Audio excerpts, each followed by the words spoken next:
నమస్తే, welcome to our channel. నేను ప్రియాంకారావు. విజయవాడలో రీసెంట్గా 12 మంది ఐపీఎస్ అధికారులు కలిశారు. దేనికి అంటే కూటమి ప్రభుత్వాన్ని ఎలా బద్నాం చేయాలి అనే దాని మీద ఒక ప్రణాళిక సిద్ధం చేసుకోవడం కోసం. గతంలో హైదరాబాద్లోని మాదాపూర్లో ఇలాంటి మీటింగ్ ఒకటి నిర్వహించారు. ఇప్పుడు విజయవాడలో. అయితే ఎప్పుడైతే మీటింగ్ జరిగిందో ఇది మీడియా ద్వారా బయటకు రావడంతో అందరూ షాక్ గురయ్యారు. ఎక్కడ నిఘా పెట్టారు మా మీద అని. ఇప్పుడు మఖం మార్చే ప్రయత్నం చేస్తున్నారు. అసలు ఈ ఐపీఎస్లు ఎందుకు ఈ విధంగా మఖం మారుస్తున్నారు, ఎందుకు మీటింగ్ పెట్టుకుంటున్నారు అంటే కూటమి ప్రభుత్వాన్ని గద్దె దించడం కోసమా, మళ్ళీ జగన్మోహన్ రెడ్డి గారు అధికారంలోకి రావాలని కోరుకుంటున్నారా? ఒకవేళ జగన్మోహన్ రెడ్డి గారు అధికారంలోకి వస్తే వీళ్ళకి కలిగే లాభం ఏంటి, ఎందుకు వీళ్ళు ఇందులో కీలకమైన పాత్ర పోషిస్తున్నారు, ఎందుకు వీళ్ళు ఒక లైన్ క్లియర్ చేసే ప్రయత్నాలు చేస్తున్నారు, ఈ వీడియోలో తెలుసుకుందాం. మనతో మాట్లాడడానికి ప్రముఖ పొలిటికల్ అనలిస్ట్ డివి శ్రీనివాస్ గారు ఉన్నారు. ఆయనతో మాట్లాడతాం. నమస్కారం సార్. నమస్తే అమ్మా. సార్, అంటే ఐపీఎస్ అధికారులు అంటే ప్రజల కోసం పని చేయాలి, ప్రజలకు ఏది మంచో వీళ్ళ దాన్ని చేసి పెట్టాలి. కానీ ఒకరిని సీఎం చేయడం కోసం వీళ్ళు పన్నాగాలు పన్నుతున్నారు. ఎందుకు అంటే 12 మంది ఐపీఎస్ అధికారులు, వీళ్ళందరికీ బాధ్యతగా వహిస్తూ పెద్దన్న పాత్ర వహిస్తుంది ఒక రిటైర్డ్ ఐపీఎస్ అధికారి. వీళ్ళకి ఉద్యోగాలు ఇచ్చింది దేనికి? వీళ్ళ టార్గెట్ ఏంటి? జగన్మోహన్ రెడ్డి గారిని గద్దెనెక్కిస్తే వీళ్ళకి కలిగే లాభం ఏంటి? అంటే సివిల్ సర్వీస్ అడ్మినిస్ట్రేటివ్ సర్వీస్ అయింది. అడ్మినిస్ట్రేటివ్ సర్వీస్ కాస్త పొలిటికల్ సర్వీస్ అవుతుందా? పోలీస్ సర్వీస్ కాస్త పొలిటికల్ సర్వీస్ అవుతుందా? ఇవాళ పౌర సేవల కోసం నియమించబడినటువంటి ఈ అధికారులు, ఐఏఎస్లు, ఐపీఎస్లు నాయకుల సేవలో పడ్డారా?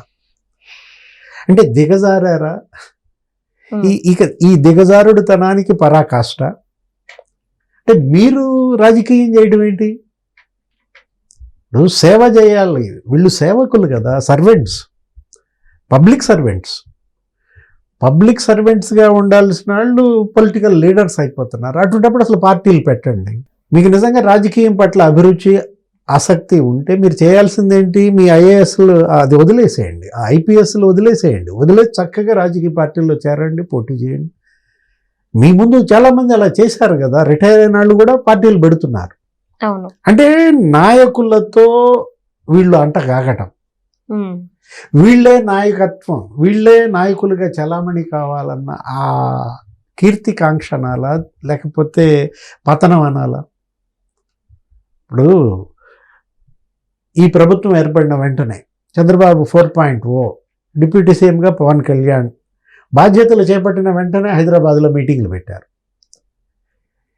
అప్పుడు కూడా ఇదే మీరు చెప్పిన రిటైర్డ్ ఐఏఎస్, ఏది గతంలో ఆయనకి మరి సలహాదారుగా చేసిన అజయ్ కల్లమ, లేదు ఆయనకి సిఎస్గా చక్రం తిప్పి జవహర్ రెడ్డి, ఏంటి ఈ కబ్జాలు లేకపోతే ఈ జీవోలు అనేక రకాల ప్రజా వ్యతిరేక చర్యలకి ఒక ఆయుధంగా మారిన జవహర్ రెడ్డి, వీళ్ళందరిపై వచ్చాయి విమర్శలు.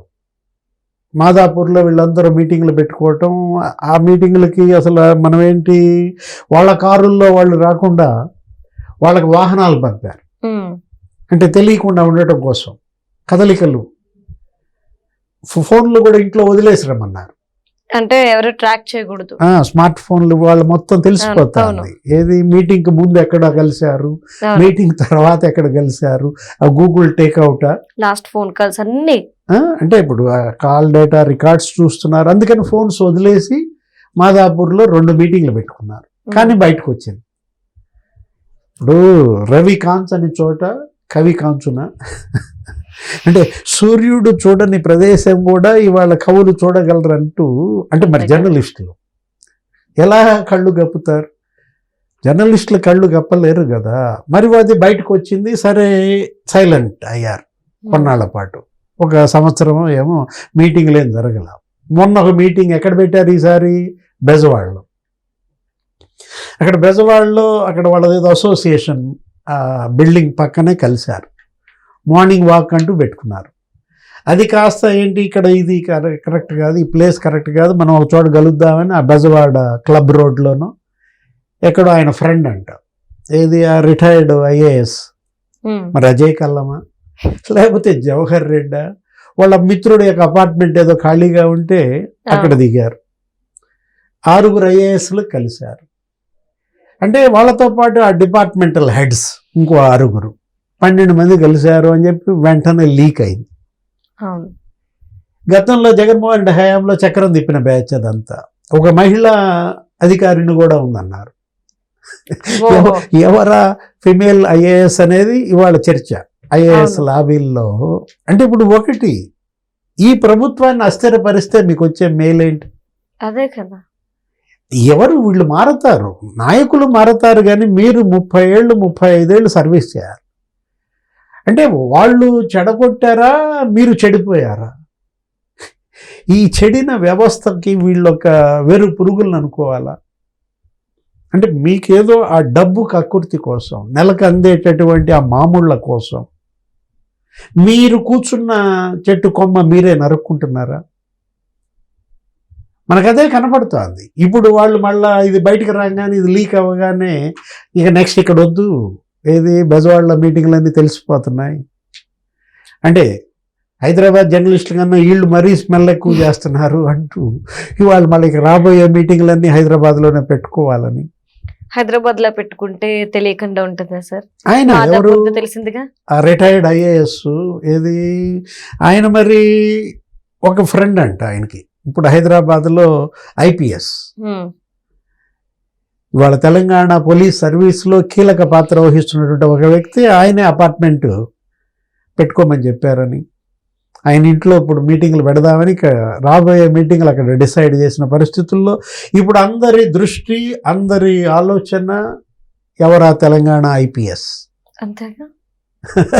తెలంగాణ ఐపీఎస్లో వీళ్ళకి అపార్ట్మెంట్ ఆశ్రయం ఇస్తుంది ఎవరు? మాదాపూర్ ఆయన బిల్డింగ్ ఉందా? గతంలో మాదాపూర్లో ఆయన దగ్గర సమావేశాలు జరిగాయా? అంటే వీళ్ళందరూ జగన్మోహన్ రెడ్డిని మళ్ళా ముఖ్యమంత్రి చేయడమే లక్ష్యంగా. ఈ ప్రభుత్వంలో ఎప్పుడు ఎక్కడ ఏ డిపార్ట్మెంట్లో ఏ వివాదాస్పద ఫైల్ కదులుతోంది? కాంట్రాక్టర్లు సీఎంని ఎవరు కలుస్తున్నారు? డిప్యూటీ సీఎంని ఎవరు కలుస్తున్నారు? ఈ సమాచారం ఎప్పటికప్పుడు మాకు వెంటనే తెలియజేయమని మొన్న బెజవాడలో 12 మందికి చెప్పారు. ఆ డిస్కషన్లో ఇది వచ్చిందని. ఇప్పుడు తెలంగాణ ఐపీఎస్ ఎవరంటాం? అంతేగా. ఇప్పుడు తెలంగాణ ఐపీఎస్ అనగానే మనకి డీజీపీ ఎవరు ఇక్కడ? శివధర్ రెడ్డి. శివధర్ రెడ్డి ఇలాంటి ఆశ్రయాలు ఇటువంటి ఇచ్చి ఆయన కెరీర్ పాడు చేసుకుందామను.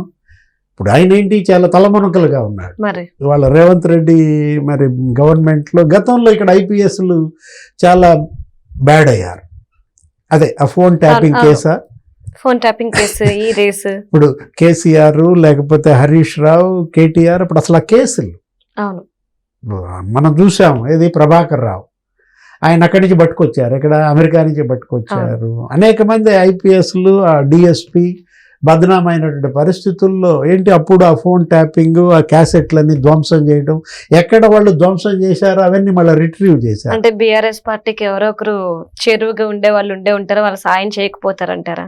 అంటే బీఆర్ఎస్ వైఎస్ఆర్ కాంగ్రెస్ పార్టీకి సన్నిహితంగా ఉన్న ఐపీఎస్ ఎవరు? మరి అదే కదా. అంజన్ కుమారా, అప్పుడు ఏది ఎక్స్ డీజీపీగా ఉన్నటువంటి అంజన్ కుమారా, లేకపోతే మహేందర్ రెడ్డి. ఇప్పుడు ఆ రోజు కేసీఆర్ ఓడిపోయినప్పుడు ఏది వీళ్ళు వచ్చి గబాలని గవర్నమెంట్ మారుతోంది అనగానే రేవంత్ రెడ్డి దగ్గర ప్రత్యక్షమయ్యారు. ఆయన ఇంకా అసలు ఇంకా శాంతం కౌంటింగ్ కంప్లీట్ కాకుండానే బొకేలు ఇచ్చి ఆయన యొక్క మరి గుడ్ లుక్స్లో పడాలన్న వాళ్ళ తాపత్రయం. మరి రేవంత్ రెడ్డి అసలు కలవలాలని అప్పట్లో దూరం పెట్టాడు.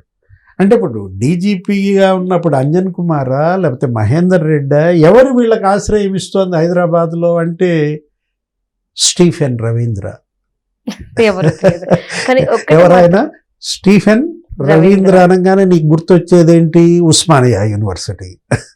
అప్పుడు ఆ పిల్లల మీద దాడులు, అప్పుడు జరిగినటువంటి అరాచకాలు, స్టీఫెన్ రవీంద్రకి రాజశేఖర రెడ్డికి ఉన్న సంబంధాలు, లేకపోతే స్టీఫెన్ రవీంద్రకి జగన్మోహన్ రెడ్డికి ఉన్న ఆ పాత మైత్రి బంధం.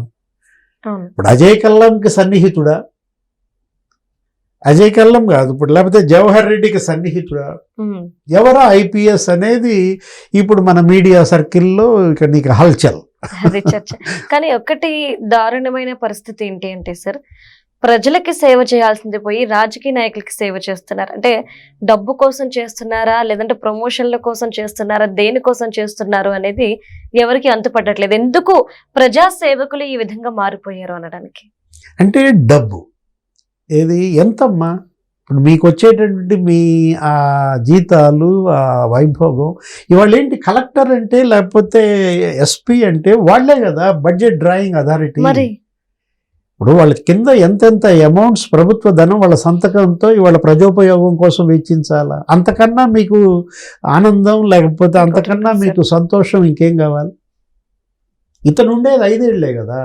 మీ కళ్ళ ముందు జైళ్ళకి వెళ్ళిన ఐఏఎస్లు కనపడుతున్నారు. ఇప్పుడు ధనంజయ రెడ్డి ఎక్కడున్నాడు? ఇవాళ కూడా ఇంట్రాగేషన్. మరి నిన్న 10 గంటలంట డ్రిల్లింగ్. ధనంజయ రెడ్డి అంటే సరే అతను పొలిటికల్ షేడ్, అతను ఏంటి ఒక సర్పంచ్గా పనిచేశాడు, రాజశేఖర రెడ్డికి పెట్టు. అతను అసలు ఐఏఎస్ కాదు నా దృష్టిలో. అతనేంటి డానిక్స్. ఏంటి దాని పేరు? డానిక్స్ అంటే ఏది దాద్రా నాగర్ హవేలీ, నికోబార్ ఇవి ఉన్నాయి కదా, దాని నుంచి వచ్చినాడు. తర్వాత స్టేట్ సర్వీస్లోకి రాజశేఖర రెడ్డి హయాంలో వచ్చాడు. ఢిల్లీలో రాజశేఖర రెడ్డిని పదే కలిసి ఏదో మొత్తానికి ఒక 8 ఏళ్ళు సర్వీస్ అక్కడ గడిపి డానిక్స్ నుంచి వచ్చిన ధనంజయ రెడ్డి మనం చూస్తున్నాం. ఇవాళ ఈ డ్రిల్లింగ్ ఏది జైలుకి వెళ్ళాడు. లేదు కృష్ణమోహన్ రెడ్డి, అతను ఐపీఎస్ ఐఏఎస్ కాదనుకో, లేకపోయినా మీ కళ్ళ ముందు కనపడుతున్నాయి. శ్రీలక్ష్మి పరిస్థితి ఏంటమ్మా? అయినా వీళ్ళకి ఎవరికి బుద్ధి రావట్లేదు. బీపీ ఆచార్య, అరే అసలు స్టేట్ కాదు సెంట్రల్లో సెక్రటరీ లెవెల్కి వెళ్ళాల్సిన వాళ్ళు జగన్ వల్ల జైళ్ళకి వెళ్ళి ఆరోగ్యాలు దెబ్బతిని కళ్ళ ముందు కనపడుతున్న ఆయన ఎవరు? పిఎస్ఆర్ ఆంజనేయులు. అసలు ఒకప్పుడు ఆయన పేరేంటి సార్? లేకపోతే ఇప్పుడు ఈ సునీల్ కుమార్, అతను ఎవరు? సునీల్ నాయక్. అవును, సునీల్ కుమార్, సునీల్ నాయక్. ఇప్పుడు సునీల్ నాయక్ ఇప్పుడు నిన్న కూడా డ్రిల్లింగ్. హైకోర్టు ఏమంది? ఇంకో 3 రోజులు డ్రిల్లింగ్ చేయమందా? దామోదరం 12వ తారీఖు దాకా పిలుస్తాడంట. అంటే ఇవాళ కోర్టులు కూడా ఇంత కన్నెర్ర చేసి ఆఫీసర్ అనేవాడు అవినీతి రొచ్చులో గనక కూరుకుపోతే అతన్ని అసలు క్షమించడానికి ఏ న్యాయస్థానం సిద్ధంగా లేవు. ఇప్పుడు ధర్మారెడ్డి కానీ లేకపోతే సింఘాల్ మీద వేటేయమని చెప్పింది. మరి అవును, అరే సింఘాల్ అసలు ఆ కుటుంబం తల వంచుకుని వెళ్ళింది. తిరుపతిలో స్వామి సేవ కోసం వచ్చినటువంటి ఏకే సింఘాల్, అతనిపై పడ్డ మచ్చ మీ కంటికి కనపట్టలేదా? అయినా బరిదెగిచ్చారా? ఇక జగనే అటువంటిప్పుడు కదే నేను అంటోంది. ఏది మీరు administrative service, civil service, political service ఎందుకు? జగన్ సర్వీస్ అనండి అంతే. Right, thank you so much sir.